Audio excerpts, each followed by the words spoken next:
सर्वमङ्गलस्वरूपिणे देवी दुर्गाम्बिकायै मङ्गलम्।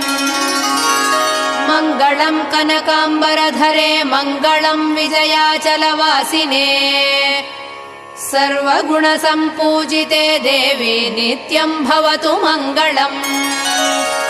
वरदाभयहस्ते भवानी निखिलेश्वरी बाला त्रिपुरसुन्दरी देवी नित्यम् भवतु मङ्गलम्। शुभमङ्गलदायिनी शिवे सौभाग्यदायिने इन्द्रकीलाद्रिनिवासिने तुभ्यम् देव्यस्तु मङ्गलम्। कृष्णातीरनिवासिने गौरी कोमलस्वरूपे कमनीयकरे देवी तुभ्यम् देव्यस्तु मङ्गलम्। कृष्णातीरनिवासिने